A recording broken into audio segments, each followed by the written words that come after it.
नमस्कार दोस्तों, स्वागत है आप सबका भद्रा आईएएस एकेडमी में। यह है day 16 of Assam current affairs compilation for prelims 2024 with of course practice MCQs as well. So moving on दोस्तों, आगे बढ़ने से पहले let me tell you that अगर आप चाहते हो दैट इस ये पूरा जो सीरीज चल रहा है यूट्यूब में, उसका हम लोगों ने एक प्लेलिस्ट बना दिया है, राइट। तो अगर आपको फर्दर कभी भी रिवीजन करना हो ना, तो इस वीडियो के डिस्क्रिप्शन में जाइए और यहाँ पे देखिए Assam prelims 2024 playlist clearly mention किया हुआ है, ठीक है। आप उस प्लेलिस्ट को क्लिक करके आप ये सारे वीडियोस को एक्सेस कर सकते हो, मतलब सारे वीडियोस एक साथ जगह मिल जाएंगे, ठीक है। So it will be better for you. And one more thing, thank you for sharing this videos with other aspirants as well. Keep on sharing this videos, जिससे क्या ये इनिशिएटिव बाकी बहुत जनों को फायदा दे सके। तो चलिए moving on to the yesterday's question that we have asked. पहला क्वेश्चन था, consider the following statement regarding Arohan scheme. दो स्टेटमेंट्स दिए हुए थे। सबसे पहला स्टेटमेंट था, एक मेंटोर मेंटी प्रोग्राम है फॉर टैलेंटेड स्टूडेंट्स, जहां पर मेंटोर जो है वो गाइड करेंगे स्टूडेंट्स को on various skills and development, जो कि बिल्कुल सही था। दूसरा था, only the students from private school, no no no no, only the students of government school के स्टूडेंट्स आर फोकस्ड हियर, ठीक है। सो यहां पर दूसरा वाला स्टेटमेंट गलत है, इसलिए one only is the correct answer. Now moving on to the very questions that is current affairs. Recently news में था पिछले साल, Barauni Guwahati gas pipeline. Barauni Guwahati gas pipeline, Barauni कहां पर है? यह है बिहार में। ऑफ कोर्स बिहार को आसाम से कनेक्ट करता है ये बरौनी गुवाहाटी गैस पाइपलाइन, जो कि एक नेचुरल गैस पाइपलाइन है, और ये 729 किलोमीटर का गैस लाइन है ना। 729 किलोमीटर में मैक्सिमम रीजन कहां पे गिरता है? वो है बिहार में। रफली 282 किलोमीटर इसका बिहार में गिरता है, 190 किलोमीटर ये वेस्ट बंगाल से होकर गुजरता है, और 257 किलोमीटर ये आसाम से होकर गुजरता है, ये पूरा गैस पाइपलाइन। और ये गैस पाइपलाइन जो है ये इंप्लीमेंट किया जा रहा है by GAIL India, that is gas authority of India limited, right. Next news में था ट्राइलिंगुअल ऑनलाइन डिक्शनरी, जो कि लॉन्च किया गया था, और इस ट्राइलिंगुअल डिक्शनरी का नाम था कार्बी लामतसाम। कार्बी लामतसाम ये एक ट्राइलिंगुअल ऑनलाइन डिक्शनरी है, जो क्या कार्बी, असमीज और इंग्लिश लैंग्वेज में एक डिक्शनरी है, जिसके थ्रू आप आराम से कोई भी जैसे वर्ड है, राइट, उसका असमीज वर्जन, उसका कार्बी वर्जन, उसका इंग्लिश वर्जन एक ही जगह आपको मिलेगा, right. So yes, clearly news में भी था, आप देख ही सकते हैं, Assam government has launched Karbi Lamtasam, right. So what is Karbi Lamtasam? Direct ऐसे भी क्वेश्चन आ सकता है, राइट। अब देखो ये सब क्या है ना, ये सब ऐसे चीजें हैं, मैं आपको बता रहा हूं दैट मैं क्यों बोल रहा हूं इन सब चीजों को इंपॉर्टेंट, क्योंकि देखो हमारे देश में बहुत सारे लैंग्वेजेस है, पता है आपको। हर लैंग्वेज जो है सस्टेन नहीं कर पाता है। असम गवर्नमेंट बहुत ज्यादा कर रही है लैंग्वेज को सस्टेन करने के लिए, लैंग्वेजेस को बचाने के लिए, और यह एक बहुत ही बड़ा इनिशिएटिव है, right. So undoubtedly this was a news and you should know about this as well. Next, Uma Chhetri, she was in news. Why? क्योंकि Uma Chhetri has become the first cricketer from the Assam जिन्होंने इंडियन सीनियर क्रिकेट टीम में नामांकन दर्ज कराया। तो ये आसाम के Golaghat district से हैं, और अनडाउटेडली जैसा कि पूरा आसाम में ये बहुत बड़ा न्यूज है that yes, she has scripted history by becoming the first cricketer from Assam, right.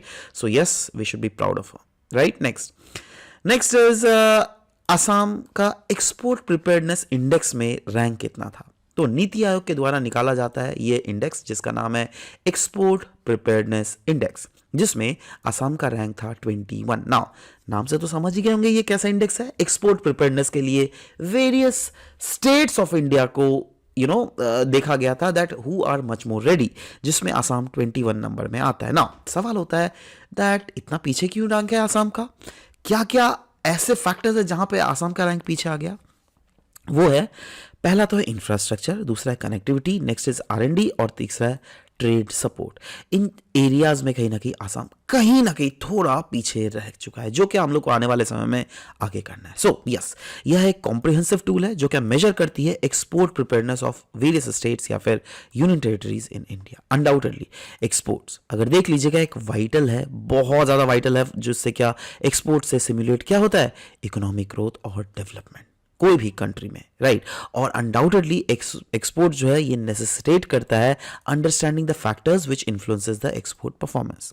सो ये जो इंडेक्स है ये अनडाउटेडली अंडरटेक करता है कॉम्प्रीहेंसिव एनालिसिस वेरियस स्टेट्स और वेरियस यूनियन टेरिटरीज का अक्रॉस एक्सपोर्ट रिलेटेड पैरामीटर्स। और वो कौन से पिलर्स है जिसके आधार पर एक्सपोर्ट्स के स्ट्रेंथ्स या फिर वीकनेसेस को जज किया जाता है, वो है कोई भी रीजन का, जैसे असम का तो असम का पॉलिसी मेकिंग, असम का बिजनेस इकोसिस्टम, असम का एक्सपोर्ट इकोसिस्टम और ओवरऑल एक्सपोर्ट परफॉर्मेंस। इन पिलर्स के ऊपर ही ये इंडेक्स निर्भर करता है, right. Next, smart T village. देखो एक प्रोग्राम लॉन्च किया गया था जिसका नाम था ट्रिनिटी।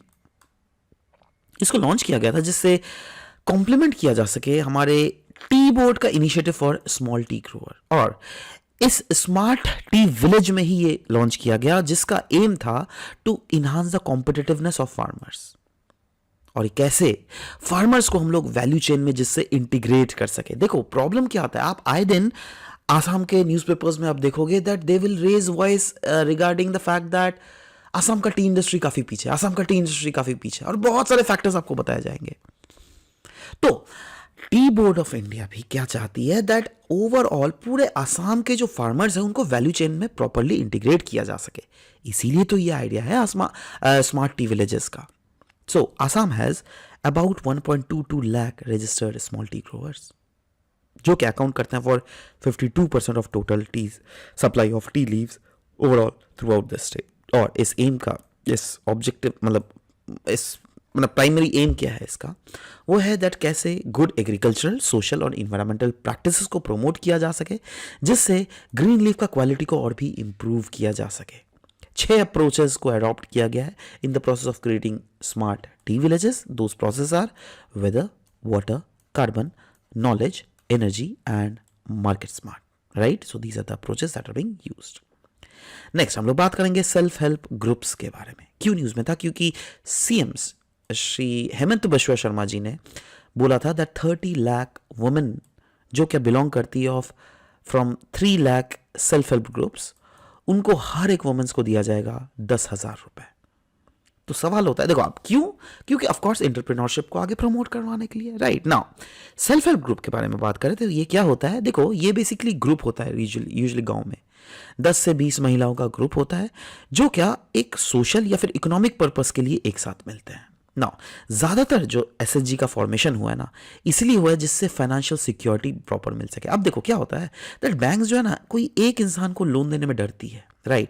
बट अगर वो सेल्फ हेल्प ग्रुप के तहत अगर लोन लेना तो बैंक को ज्यादा डर नहीं लगता। क्यों, सेल्फ हेल्प ग्रुप में क्या होता है ना, बहुत सारी जैसे 10-20 महिलाएं हैं, राइट। अगर सोचो बाई चांस इस महिला ने लोन लिया और इसने लोन रीपेमेंट नहीं किया तो सारी महिलाओं पे एक पीयर प्रेशर लगाएगी दैट नहीं तुम लोन रीपेमेंट करो, लोन रीपेमेंट करो। अब आप सोचिएगा क्यों यार, क्योंकि कल को इन महिलाओं को भी तो लोन लेना है ना, परसों को इन महिलाओं को भी तो लोन लेना है। तो अगर यही लोन को रीपे नहीं करेगी तो बाद में क्या लोन इस सेल्फ हेल्प ग्रुप के इस महिला या फिर इस महिला को देगा? नहीं ना। इसीलिए सेल्फ हेल्प ग्रुप बहुत अच्छा होता है, राइट। तो सेल्फ हेल्प ग्रुप एग्जिस्ट कर सकता है with registration as well as without registration. और यह एक इंडिया का माइक्रो फाइनेंशियल मॉडल ही है जिसको इंट्रोड्यूस किया गया था 1992 में under the guidance of NABARD और आरबीआई, जिससे थ्रू जो भी क्रेडिट वाला प्रॉब्लम था वो सारे इससे सॉल्व किए जाते हैं, right. In fact SHG bank linkages भी है, एसएचजी कॉर्पोरेट लिंकेजेस के तहत भी बहुत ज़्यादा इसको फायदा मिलता है।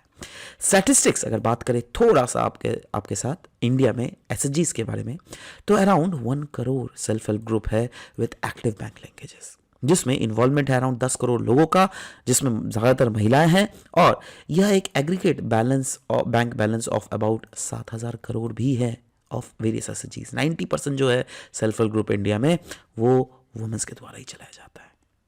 Next, role self help group में क्या है? ऑफ कोर्स इनकम जनरेशन तो पुअर्स के लिए होता ही है, बट कहीं ना कहीं ये आवाज़ भी उठाते हैं एक साथ against dowry and alcoholism.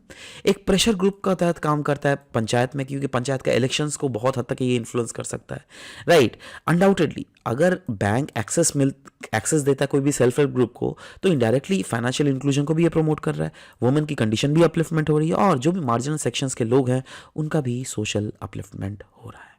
Next हम लोग बात करेंगे अंबुबाची मेला के बारे में, जो कि एक एनुअल हिंदू गैदरिंग है जो कामाख्या टेम्पल गुवाहाटी में होता है, अंबुबाची मेला, यह एक सेलिब्रेशन है of the annual menstrual cycle of goddess Kamakhya, जो कि ऑफ कोर्स कामाख्या का प्रिसाइडिंग गॉडेस है। एंड ये हर साल during the month of June celebrate किया जाता है, and it is also known as Ameti, या फिर इसको हम लोग तांत्रिक फर्टिलिटी फेस्टिवल के नाम से भी जानते हैं। इसका इंपॉर्टेंस है, कल्चरल इंपॉर्टेंस भी है और सोशल इंपॉर्टेंस भी है। कल्चरल इंपॉर्टेंस क्या है, ये एक क्योंकि रिचुअलिस्टिक फेयर है, राइट, तो ये सेलिब्रेट करता है गॉडेसेस का पीरियड, जो कि अनडाउटेडली अगर इंडिया में देख लीजिएगा ना, ये बहुत बड़ा टैबू है, लेकिन बट वहीं पर अगर मेंस्ट्रुएशन देख लीजिएगा आसाम में, ये रिस्पेक्टिवली छोटा टैबू है। इनफैक्ट जब भी कहा जाता है गर्ल्स का एक मेंस्ट्रुअल साइकिल जब असम में स्टार्ट होता है ना, तो वो एक वुमनहुड उनकी प्राप्ति होती है, राइट, और इसीलिए एक रिचुअल परफॉर्म किया जाता है जिसको बोला जाता है तुलोनी बिया, है ना। मतलब जब भी मेंस्ट्रुअल साइकिल होता है तो उनका एक शादी, एक शादी करवाया जाता है, तो उनको तुलोनी बिया, जिसको हम लोग स्मॉल वेडिंग के नाम से भी जानते हैं। तो ये तो एक कल्चरल इंपॉर्टेंस है। सोशल इंपॉर्टेंस की अगर बात करें तो जी हाँ, ये जो फेयर होता है, दैट इज अभी हम लोग क्या बात कर रहे हैं, अंबुबाची मेला। मेला मतलब क्या, fair, right. So Mela, Ambubachi Mela is also an occasion जिससे प्रोमोट किया जाता है इनडायरेक्टली मेंस्ट्रुअल हाइजीन को among the visitors through the usages of sanitary pads and all, right. Recently, अच्छा अब जितने क्वेश्चन एक पूछ लेते हैं आपसे जो आज क्लास में डिस्कस किया। Recently Uma Chetri has become first sportswoman from Assam to make it to India's senior team of which among the following game, cricket, hockey, basketball या फिर बॉक्सिंग। नीचे कमेंट सेक्शन में अपने आंसर्स लिखिएगा। Next is consider the following statement regarding Ambubachi Mela. Ambubachi Mela is a celebration of annual menstrual cycle of goddesses Kamakhya. And दूसरा है it is also known as tantric fertility festival. इसमें भी आपको करेक्ट स्टेटमेंट चूज करना है, one only, two only, both one and two, neither one not two. नीचे comment section में बिल्कुल अपने आंसर्स लिखिएगा। Will be waiting for answer to come up. This was all about the discussion that we had for this very session. मिलते हैं आप सबके साथ नेक्स्ट सेशन में। Till then bye bye, take care.